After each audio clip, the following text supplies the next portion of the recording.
लाहौर के टेम्परेचर के अंदर जो 1-2 डिग्री का अपस्केल था, वो उसकी वजह काफ़ी हद तक महमूद बूटी भी थी। यहाँ पे कोई 13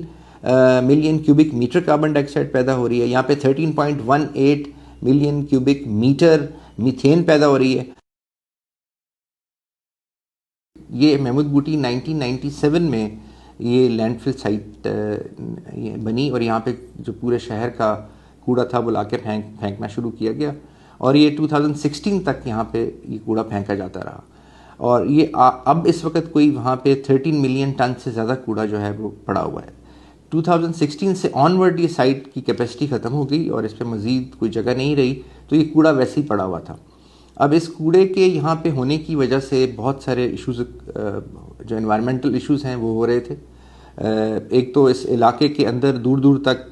बहुत स्मेल थी, इसके करीब से गुजरा नहीं जा सकता था। Because of the methane and carbon dioxide, हवा की जो क्वालिटी है उसकी बहुत स्वेयर डिग्रेडेशन थी और उसका क्लाइमेट के ऊपर असर था, क्योंकि जो मीथेन है वो एक ग्रीन हाउस गैस इफेक्ट है, हीट ट्रैप करती है और जिसकी वजह से अर्बन हीट आइलैंड का फिनोमेना भी उससे एग्रेवेट होता है। दूसरा इसका जो इफेक्ट हो रहा था वो ये था कि इतना सारा कूड़े का ढेर जो मिलियंस ऑफ टन, इसके अंदर जो लीचेट पैदा हो रही थी वो ज़मीन के अंदर जा रही थी और ज़मीन के अंदर ये जो हैज़र्डस केमिकल है ये बहुत दूर तक पेनिट्रेट कर रहा था, क्योंकि शैलो एक्वाफर के थ्रू जब ये पानी के साथ मिल के नीचे चला जाता है तो फिर ये बहुत दूर तक जाता है और वही ह्यूमन हमारी जो आप लाइफ है उसको भी इफेक्ट कर रहा था, through food chain, through vegetables, through animals, through everything.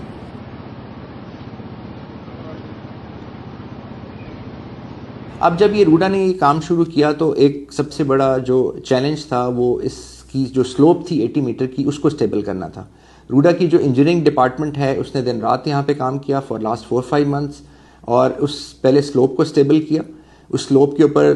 3 metre के करीब मिट्टी डाली गई, उस मिट्टी के ऊपर जियो मेम्ब्रेन डाली गई, उस जियो मेम्ब्रेन के ऊपर एक लेयर डाली गई ड्रेनेज लेयर की, उसके ऊपर फिर जियो मेम्ब्रेन डाली गई और फिर जो अपर कैप है मिट्टी की वो डाली गई। 6-7 महीने के टाइम के अंदर 70% इस पे काम कंप्लीट हो गया है और बाकी जो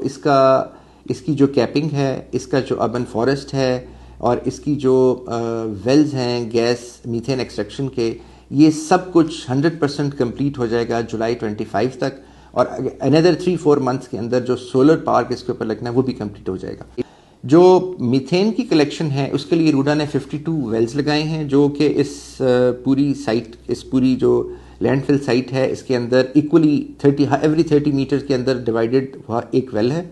वो वेल के अंदर वैक्यूम पंप्स लगाए जाएंगे जो वहाँ से उस गैस को एक्सट्रैक्ट करेंगे, वो एक जगह कलेक्ट होगी और फिर एक प्लांट में वो ट्रीट होगी। वो प्लांट भी within a month time Pakistan आ रहा है, वो हम इंपोर्ट कर रहे हैं।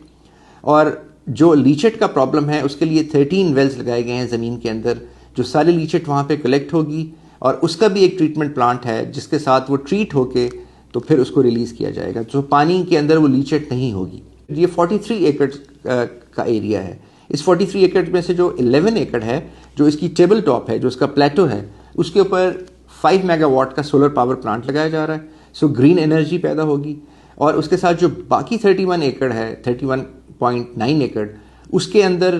एक अर्बन फॉरेस्ट बनाया जा रहा है। इसके ऊपर जो एक्सपेंडिचर है वो अभी तक हमारा 1.5 बिलियन आ चुका है, टोटल 2.5 बिलियन आना है, जिसके लिए कोई फंडिंग गवर्नमेंट से, पब्लिक एक्सचेकर से नहीं ली गई। ये सारे का सारा पैसा अभी रूडा ने लगाया है और रूडा इसको रिकवर करेगा थ्रू कार्बन क्रेडिट्स। सो उस कार्बन क्रेडिट के थ्रू हम जितना एक्सपेंडिचर हुआ है हम इसको रिकवर करेंगे और एक्सपेक्टेड है कि वो पर एनम 2.3 बिलियन रुपीज़ जो हैं वो हमें उससे आएंगे, डॉलर्स से अगर हम उसको कन्वर्ट करें, और ये 20 ईयर्स तक ये अमाउंट जो है वो आता रहेगा। It is going to be a symbolic park with lot of trees, lot of green area, जहाँ से सिक्वेस्ट्रेशन भी हो रही होगी और जो उसकी आप कह लीजिए कि एस्थेटिक्स भी इम्प्रूव हो गया होगा और लोगों के लिए भी एक अट्रैक्शन होगी कि वहाँ यहाँ आएँ और इसको देखें कि कैसे एक जगह ट्रांसफॉर्म हुई है।